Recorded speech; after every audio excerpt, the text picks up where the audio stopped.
What's up, boys? I'm Justin Swanstrom. Welcome back to the YouTube channel. So we are back out here in the pole barn shop today. We pulled Aftermath out of the trailer. That's right, boys. I am so happy that we actually have a shop now. So when we get done with a race, the first thing we do is we get back, we unload the trailer, and we get the car put back inside the garage for any kind of updates or whatever we gotta do to work on it. So we unload the stuff. As you can see, I got my merch out, tents, everything out right there. It just makes it 100 times easier. So we're gonna do a little recap of the race that we did last weekend at Piedmont, North Carolina. That was our first race of the 2020 race season.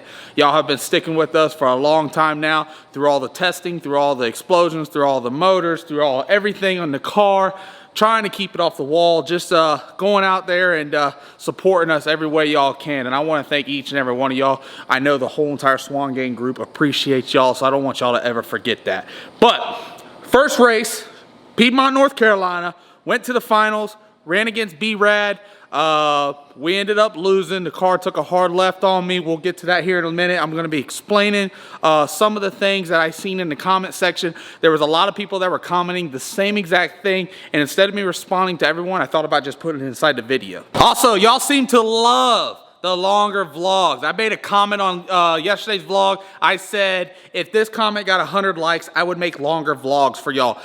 The vlog on Monday was 28 minutes. So I put out there that this was gonna be the longest vlog on the channel, which it was, and y'all knocked it out of the park. Y'all watched every bit of it. Y'all liked, y'all subscribed, and y'all kept on sharing. So from this day forward, don't worry, boys. We're gonna be bringing y'all a lot more content. We're gonna be bringing y'all a lot more fun and longer vlogs. So y'all stick with us. Y'all keep on sharing with your friends, and let's keep on growing. Road to 50,000 subscribers. All right, so enough with that. I wanna go ahead and show y'all, as y'all can see right here, I got a little list, a little cheat sheet. I do read all the comments. I try to respond to a lot of them, and I can't get back to every one of y'all at the same exact time, but if you do give me time, sooner or later I will get back to y'all, or I will talk about your question, answer your question somewhere in some part of the video. But so let's go ahead and jump into the recap. Like I said, we went to Carolina, no time, first no prep race. They threw it out there, Piedmont, North Carolina, for $25,000.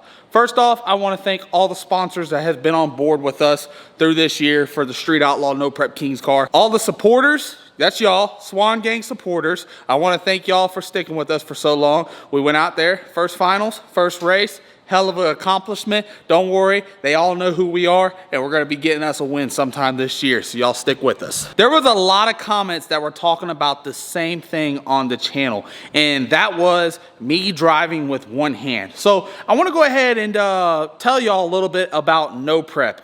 There is people out there that know what it is. There is people out there that don't know what it is. So when they say no prep, of course, it's given in the title that there is no prepping going on the track.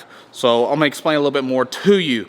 We showed up Friday morning at Piedmont, North Carolina. They went out there and they dragged the track. Basically, they take all the rubber, everything off the track. It's either gonna be ran on concrete or asphalt, whatever it is. But there is no rubber on the track. It is completely bald. That is the true definition of no prep. Does the track get better throughout the rounds and the event? Of course. The only reason why it gets better is because everybody out there, including myself, is out there doing 330-foot burnouts. So it's only gonna get better because you are laying the rubber down. When we do them big smoky burnouts, it is laying rubber down. So come into second and third round, the track is gonna be a little bit mediocre. I won't say it's like the best thing out there, because it's not, but it is mediocre. It does get a little bit better. But from the 330 to the 8th mile, there is no rubber. There's no rubber for the whole entire event. So that's where it gets tricky. Piedmont, North Carolina was a very tricky track. There was a very tuning kind of track. We had to tune the car every pass. We made chassis adjustments. We made weight adjustments. We made tuning adjustments. I mean, there was one time that we had to buy round, third round, went up into the burnout box, and Dad didn't like what he thought, so he went ahead and made him a quick couple changes, and we were able to go down the track. But we have to do that because everything changes. The DA changes, the air temperature changes, the track temperature changes. We have to make changes to the wheelie bars, adjustment. We got to make changes to the nitrous bottles. So there's a lot of stuff that goes to it when we're out here running on these surfaces. But Reason why I drive with one hand is because my dad, he's been on me for a while now to drive with one hand, and I kind of didn't listen to him at first because I really didn't understand the theory. I thought, just like a lot of y'all probably do think, that you have more control with two hands. Theoretically, correct. But on a no prep surface, stuff happens so fast that you can't think to be able to reach up, grab a parachute, reach over, hit a button. And yes, I do have a button beside my knee. I do have a button on the steering wheel. There was a few comments talking about why don't he run buttons in the car so he can keep both hands on the steering wheel. You're going down the track, and I'll tell everybody, we're running between 410 and 415, 185 mile an hour every hit. So, you're going down the track so fast, 4 seconds, by the time you get in trouble, and what I mean by getting in trouble is the car turning to the right, going to the left, getting a little sideways. By the time you get in trouble, your mind cannot think fast enough to say, oh shit, I need to get off of the steering wheel, I need to hit a button. Oh shit, I need to get off the steering wheel, I need to find the lever of the parachute, I need to pull the lever of the parachute and everything out there. What are you doing? New dog? Take my dog for a walk. She likes it? She's learning. So as y'all can see the new shop dog. That's Bella. She's our little mini pit bull. She is starting to learn how to walk with a leash. We're gonna start bringing her to the track with us. So if y'all are ever in the area, don't worry, she's a lovely dog. Y'all can come hang out with her. She's a pocket bully. Bella! That bitch walk proud. That's a good dog right there. Big girl. I just gotta teach her to be on a leash because she's a little wild child. All right, so anyways, like I was saying, and actually I'm glad my dad's out here now because he's not going back in the house. We're gonna Answer what you were saying there. and I'm gonna let him explain to y'all because I bet you there was 250 comments and 100 of them were talking about how I drive with one hand now. So here's the deal, man. It's like I explained to Justin.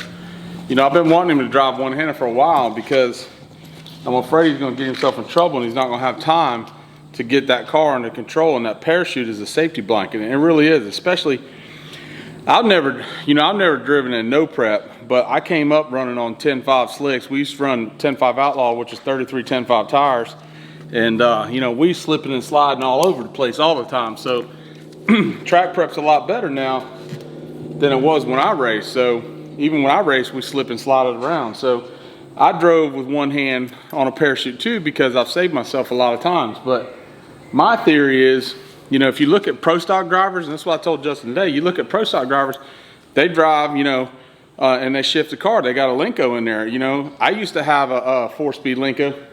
Bella, come here. I had a 4-speed Linko that I drove, and before we got AirPods, you know, before we got air shifter on the AirPods, we used to have to shift the Linko. So, you know, same thing. You know, I used to have to hit AirPods, and then we got air control that would shift for me.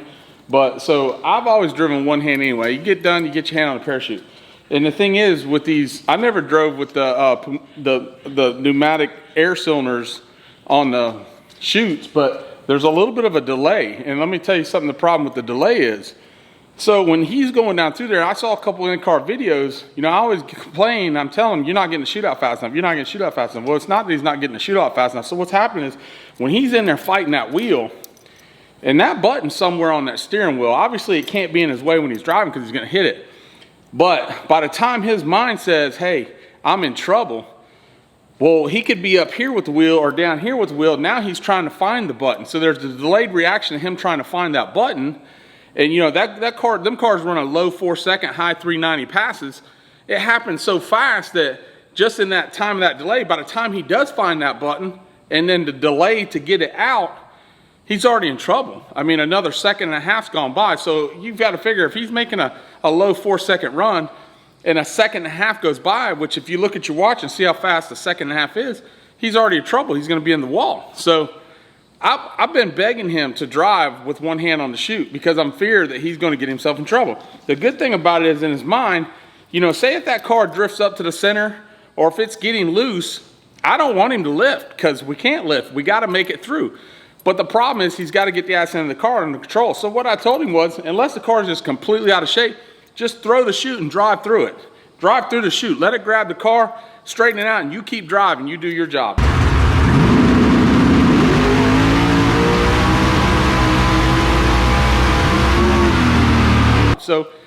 that's my only thing. And I'm not saying if it's right or wrong. Everybody got their own different way. I just feel like it's going to help him get through there. You know, obviously we're going to scrub off ET a mile an hour when he throws a chute, but at the end of the day, we can push the car. I mean, the car's in one piece. We was just racing at a track that we were slipping and sliding on, and I feel like if he didn't get that chute out quick enough, we were going to hit the wall. I mean, Friday, we had a real close call. We almost tagged the wall, and I ain't trying to do that no more. So I'm not saying it's right or wrong. Everybody got their own way. I think it's best for our team and what Justin's doing. I think Justin's going to have more confidence that when the car does make a big move or it's doing whatever, he's going to have more confidence to throw that chute, and he's going to have confidence he can keep on legging that thing down through there. That's just my theory, man. We're just going to race that way and see how it works out for him. All right, boys, so y'all heard Dad's side of it, and what he means by a delay, and I was just about to get into that, is you got to think, when you're in trouble, say you hit the button, you got to have the current that goes through the wiring, goes and hits the solenoid. The solenoid tells, I run my stuff off of nitrous. A lot of people that run theirs off of a CO2, air, or whatever, but my stuff is hooked to my nitrous bottle, so it runs through my nitrous lines, it goes to the rear of the car, it goes and pushes the parachutes out of the car. So, like I was saying, you push the button, current's got to go through, it goes to the solenoid. It's got to go ahead and pop it open. Then the nitrous shoots to the back of the car, hits the parachute, and it pushes the parachute out. It may not seem like a long time, but it is. It's a lot easier just to have my hand on the parachute, and anytime I get a little sideways or anything, I just go ahead and push the lever, and I keep on trucking down through there. And you'll see some of the clips right here. I'll show you the inside car video of what I was doing, and you'll see that there was one time, first round, I had to pull the chute at the 330 and drive all the way through and keep on going.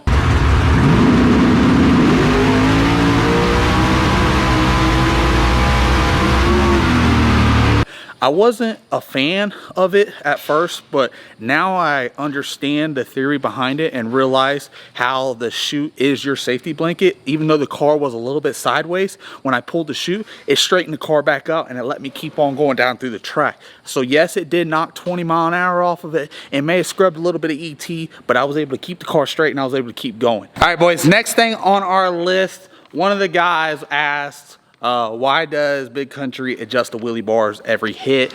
What do you adjust them to, and what does it change? We adjust them every pass. If you look at almost any racer out there, once they do a burnout, once they back up, somebody's behind the car and they're adjusting the wheelie bars. And we just have different adjustments for either a tight track, a loose track. If we want to try to gain wheel speed, lose a little bit of wheel speed, there's different stuff behind it. We're still learning, we're still testing, but we run our wheelie bars a ½ inch lower on the right side as we do on the left side, because all the cars torque to the right. So that's the reason why we're able to do that. I think he runs them at 6 and 6½ inches. I have to get with him. I'm usually inside the car, so I don't get to see none of that. But that's the reason why we do that. And yes, we do adjust them every pass. Okay, so a few of y'all were asking in the third round, whenever I was doing the burnout, why was the front end hopping? That was me inside the car. We have a rev chip on the car. It's set at 6,200 RPMs. Usually I just mad the throttle and we go ahead and do our burnout, and you'll hear the cars out there popping and banging, and you may sound like it's destroying itself, but it's not. It's perfectly 100% fine. But I just don't like hearing it inside the car, so I was trying to feather the throttle, and it's so touchy. You can barely whop it, and the front end was starting to hop off the ground. So you'll see in this clip right here, whenever I was coming down through there, and when the front end was hopping, that was just every time I was trying to whop the throttle and stay off the 6,200 RPM rev chip.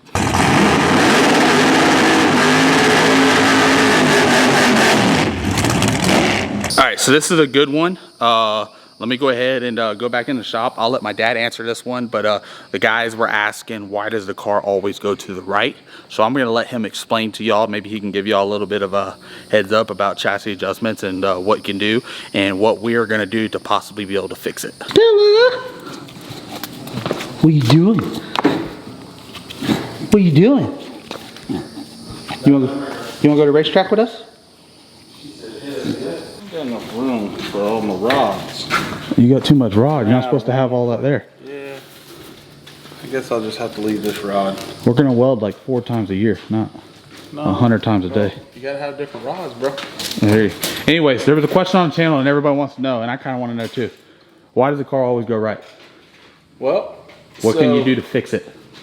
So because of how I'm applying the power, and I'm sometimes, you know, I'm putting a lot of power to that thing to get to that certain point. It's kind of like a learning curve for me too, that, you know, on this no prep deal, that I gotta detune the car. Hey, Bella, come here. I gotta detune the car in those areas. I'm working on it, but we had a new torque converter. Bella! I had a new torque converter in the car. I gotta find her, hold on. Come here, get over here, come on. I had a new torque converter in the car, so, you know, that converter was kind of throwing me for a loop. We didn't test that converter. Although I felt like the converter was gonna be better, and I still feel like it's gonna be better, we just need to go test it a little more so I can figure it out better. So what happens is you know, when the car was hooked up, it was going straight, but when it would kick to the right, that tells you the car is spinning. When the car goes to the right, it's spinning, it loses traction.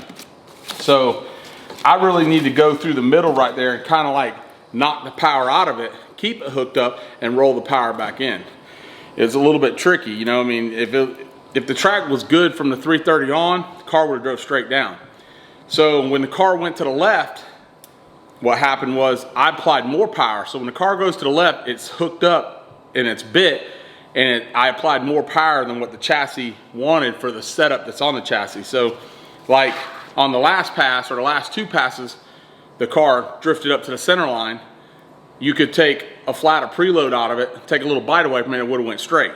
And it only did that because of when the track was a little looser, it had the right amount of power and the right amount of preload. That's why it was going straight. So now when the track tightened up, the car tried to go left because it had too much bite.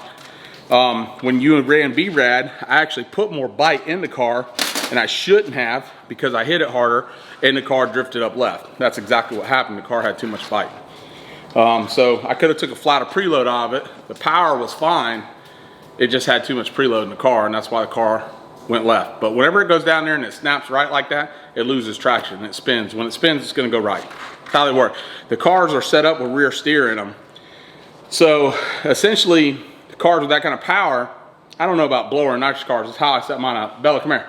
So we hit it with power, and the car's set up with rear steer. So the car's set up to naturally go to the right because of the torque level on the power. It drives the right rear tire harder, so it's gonna drive the car left. So you have to compensate for that. So that's why we put rear steer in the car. Sometimes rear steer ain't enough either. Sometimes we lengthen the 4-link bar on the passenger side, which puts more pressure on the right rear tire because of the rear steer. So we put rear steer to go right, we put pressure on the right rear tire to go back left to make it go straight. I know it sounds stupid, but if you look at the NASCAR cars now, if you watch NASCAR, when they come down straightaway, those cars are dog tracking. They're dog tracking because they have rear steer in them to help them go around the corner better. Essentially, in this type of racing, is the same thing. Bella, come here. So this kind of racing is the same thing. What's she eating? I don't know, it's your dog, not mine. She's got something out of that grill. Anyways, so we naturally have to put rear steer in them because, you know, these things make a lot of power. So we got rear steer in the car, and the rear steer is going to make the car go right. We put preload in it, put pressure on the right rear tire, more downforce on the right rear tire that makes it go straight. It's just it's a fine line. It's a balancing act. You got to find out where it's at. You know, there at the track, when it was wheeling about a couple 100 foot out. So what we were doing was we didn't have enough grip on the starting line, so we put weight in the trunk. When we put the weight in the trunk, when it got there about 200 foot, it was just too much weight with all the G's that it was pulling, and the car would go into a wheelie.